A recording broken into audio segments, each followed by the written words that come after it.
Como vereador de primeiro mandato, me sinto ainda um novato, apesar de estar concluindo quase o primeiro mandato, a ficha às vezes demora para cair, em algumas situações nos deixam muito contrariados.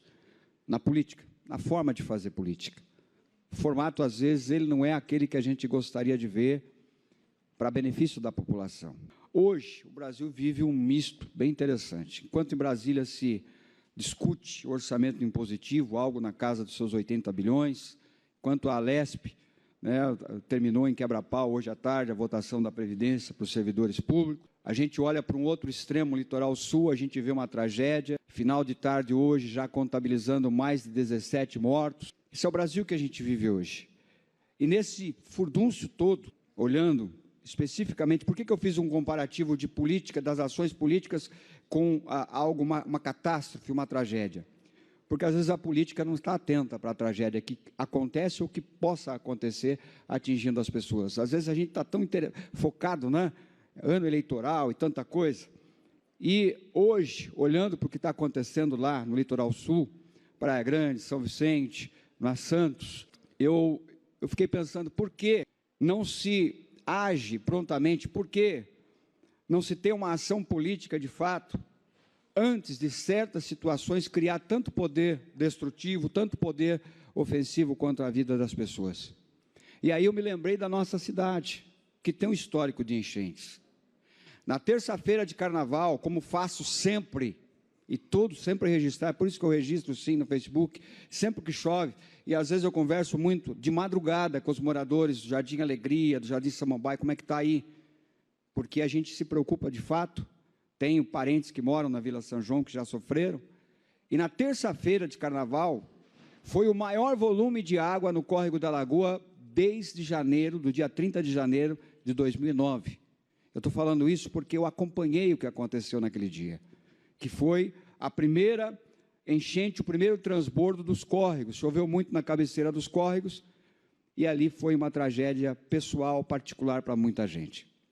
Nesta terça-feira, pela primeira vez desde 2009, o volume de água ele ficou cerca de 20 centímetros acima da aduela, da ponte da rua José Tonoli com a rua Jundiaí. Inclusive, no momento que eu estava lá, o prefeito passou por lá também. E eu estava ali com os moradores e uma preocupação muito grande. E me ocorreu o seguinte, a discussão que eu abri, vereador, em junho do ano passado, quando nós aprovamos 6 transformações de áreas, e eu fui contrário a todas elas, e eu abri uma discussão, e eu lembro que naquela época foi dito por alguns colegas, e o debate ele é saudável, a gente cresce, a gente aprende o que fazer, e às vezes mais o que não fazer do que o que fazer, mas eu lembro que foi dito para mim assim, que eu era contra o desenvolvimento da cidade. E, de fato, olhando aquele córrego, ali no Jardim Alegria, faltando 20 centímetros, e 3 horas da manhã, os moradores na rua, eu olhei e falei assim, eu não estava errado, eu sou novato, às vezes a voz da gente não é ouvida, mas eu não estava errado, porque eu acompanhei as 19 enchentes aqui da cidade, a primeira eu tinha 14 anos. Eu sei que aquele pessoal já perdeu e corre risco de perder, infelizmente, novamente. Então, eu não estava errado quando eu falei o impacto, e eu disse que nem Condema, nem Conduma, nem engenharia alguma se prestou a fazer um cálculo estimado do novo valor pluviométrico que vai ser lançado no córrego da Lagoa, quando este, que é um dos 6 empreendimentos votados e aprovados por essa casa naquele dia, que tem 378 mil metros quadrados na região do bairro da Lagoa, que vai despejar água nesse córrego. Então é muito fácil, às vezes a gente debate, mas com uma visão mignon demais.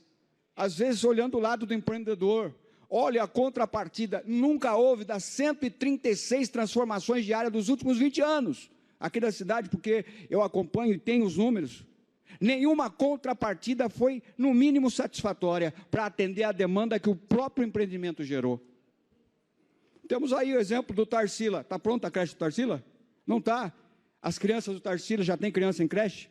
Eles estão usando o serviço de saúde do município ou não? Estão usando o transporte do município ou não? Estão usando. Então, esses empreendimentos geram demanda e a contrapartida ela se mostra ineficiente, insuficiente. Ela se mostra teórica. diante da demanda que eles criam. Nós estamos criando um impacto para a cidade. E eu quero dizer para vocês, o tempo de maturação do empreendimento daquele ali deve ser em torno de 3 anos.